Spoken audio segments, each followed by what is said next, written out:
Welcome, everyone. We are here. I am Dr. Brad Bongiovanni. This is Jon Chandonnet, Richmond alumni 92. We are here, as promised, to give you February's sort of tips and tricks and pearls and lessons on the emotional vibrant. So we're talking about the 7 vibrants of well-being, essentially, the 7 vibrants operating system. Last month, we talked about the physical vibrant. This month, we're talking about the emotional vibrant. So, Jon, why don't you just give us you're the creator of the 7 vibrant operating system, and we'll talk about how your story a little bit of how that all came to be. But let's just sort of level set and explain what we're talking about when we talk about this emotional vibrant or maybe emotional pillar of well-being. What does it mean? So the emotional pillar, it's all about the energy of feeling and how you ride the energy of feeling and emotion throughout your day, because we're bombarded all throughout the day, and we have emotional reactions. So the question is, how do we respond to that? Do we respond to that mindfully? Do we ride that wave in a mindful, deliberate way, or does it just take us off course, leading us in every random direction, places that we really don't want to go? And so emotions can take you down paths you really don't want to go down. If you get into an argument with a friend or spouse or significant other, or you can just choose to say, I'm going to slow down, I'm going to take a breath, and I'm going to try to get more mindful around how I'm dealing with this emotional upset. Yeah, especially because emotions are sometimes they can be so knee-jerk, so fast. So I love this idea of like being mindful and being self-aware enough to say, I'm going to just take a time out, and like do some breathing, take a walk, whatever, but take a time out, because you really can end up being more intentional about choosing, right, how you want to be with this emotion that's coming up. Right. Versus it running you can sort of decide and be intentional, like, how do I really want to be with this? Right. So, because how many times have you been in a conversation with someone and you get to the point where you start mixing it up and you really get triggered? Your emotions really get triggered. And that's the thing about emotions, is they just cause us to say things and do things that we burst right through those walls of barriers that we try to put up for ourselves. But after the fact, you think about it and you kind of debrief in with it in your own mind, and you're like, man, I really wish that I had slowed that down. I really wish I slowed my roll on that one. Yeah, and that takes practice. I mean, I think it takes some maturity, it takes some sort of season, aging wisdom a little bit, and just practice. I mean, the more you practice, I think the better you're going to get at it too. It's not all about, being older and wiser. It's just about being self-aware and stopping the process and practicing being intentional with all those, really sometimes, like you said, you're talking, all of a sudden your buttons are being pressed, but just take, even if it's a mini timeout, 30-second timeout, just to sort of collect yourself and decide, wait, like I can just knee jerk this and go and get crushed by the wave, or I can, grab my surfboard and figure out, okay, how do I want to ride this thing? How do I want to ride this thing? Right. I mean, if I knew some of this stuff when I was like 21, I would have been able to so much more gracefully go through life. Sure. Yeah. I mean, I think, and I agree.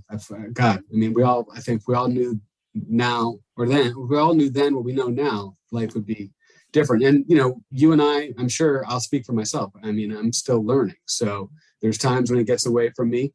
But there's a lot more times than I was when I was younger than, when I'm able to kind of just slow down, take a breath, go for a walk, just press pause, whatever I need to do to just decide, how do I want to be with whatever it is coming up? And later, I'm going to ask you about, embracing emotions versus resisting or repressing emotions. But let's talk for a second about emotions versus feelings, because emotions really are associated with bodily reactions. We actually have biological molecules and hormones and neuropeptides that are produced in our brain and other actual parts of our body as well. A lot of different tissues other than nervous tissue actually produce neuropeptides and molecules of emotion. And then so our feelings then become the experience of these emotions. But emotions are really, in a sense, biochemically driven, triggered, then biochemically driven, and then our feelings become how do we experience those things. So when, in the seven vibrant system, feelings really become the currency, right, of this emotional vibrant. Yeah, exactly. Anything you want to add about that, or? No, I mean, you nailed that. I mean, feeling is the energy of the emotional vibrant. I mean, yeah. I mean, it really is the energy. In fact, I had a sort of a teacher, like a sort of a life teacher, 20, 30 years ago, who would talk about emotions as energy in motion. And what happens is we tend to, sometimes emotions are uncomfortable. So we want to stop the energy. We want to stop we want to block the energy. And that is what causes pain. Physical sometimes, emotional, mental, perhaps even spiritual pain is when we stop the energy of those emotions versus, just sort of being mindful to them, being aware, being present, not restricting them. And when it's harder, but you actually move through them to the other side quicker, and then with less damage and with less pain typically. So I think that's something to just sort of educate, and sort of continue to share with our audiences is the importance of, this is energy. You don't want to stop the energy. You want to sort of allow the energy to move. And that means being with it, not avoiding it, not blocking it, but being with it. Yeah. And I was emotionally illiterate for myself for such a long time, and I got diagnosed with the disease at a young age, and I feared it, and I tried to deny it, and I tried to run my way. Literally, I ran marathons and triathlons. I did all these crazy things trying to deny it and not really work more skillfully with the fear, and there was a lot of fear around what might happen as a result of my condition. And yeah, I'm sure. Yeah. How did you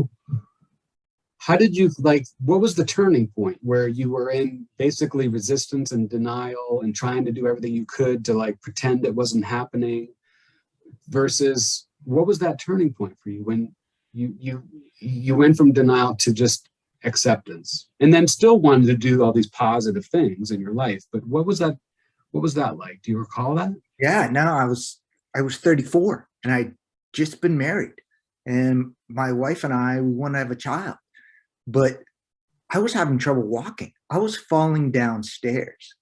I was failing online tests at work for things in career management, that I should have been able to teach. My mouth it was like I had a whole bunch of cotton in my mouth. There was just a bunch of the symptoms were really flaring up big time, and just brought my attention to the fact that, Jon, you have to do something about this. You need to really live in a different way. You need to embrace this.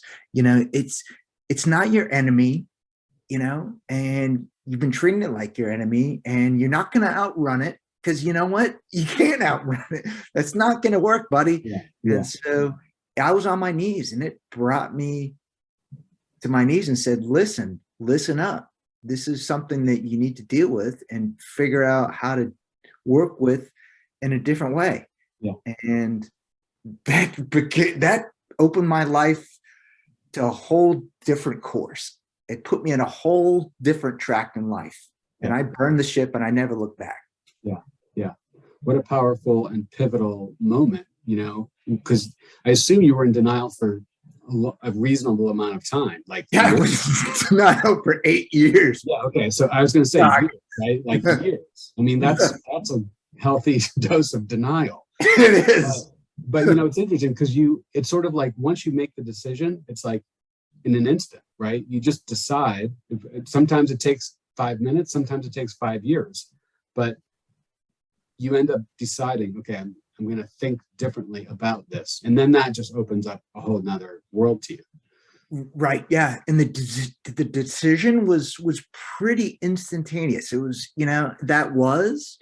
but then there was a whole number of sequence of events and activities and actions I then had to take to then align with the life that I really wanted to be living in the life that makes me the best person. Yeah. Yeah. And that's what you're doing now, is coaching people to their best life. Exactly. Yeah. Right. So with a lot of personal trials and tribulations to share, to learn from, to kind of mentor and coach others. What I think is also interesting in our conversation is this is really a conversation. It's for everybody, but it also is kind of for a specific demographic of young grads, recent grads. We're talking college, so people from 20 to maybe up to 35, let's call it. And we both said, God, if we knew then what we know now, like what a different experience this would be. But what I think this generation, it's sort of still millennials, young millennials, they should be applauded for a few things because they really have changed the conversation, right? In our generation, like we did not talk about mental health challenges, right? That meant you were weak. That meant you were not strong. You brush this under the carpet. You sweep all this stuff under the carpet. You don't talk about these things. Yeah. Yeah. I mean, we're not ancient. We're not, 80 years old, but even in our generation, you're totally right. Like we did not talk about those things. There was an authenticity that just, and like with my friends now, look, even with like you, there's like an emotional authenticity and realness that I didn't have with you, until our 50s. Sorry about the state of the ages, but I mean, that's what you hit the nail on the head in terms of the young people have that authenticity now. Yeah. Which is so good. It's fantastic. I mean, this age group of people have really moved the needle in life, in work, in career, in corporate America, because they're not chasing, I mean, it's okay to be ambitious, but they're not chasing ambition. They're not chasing money.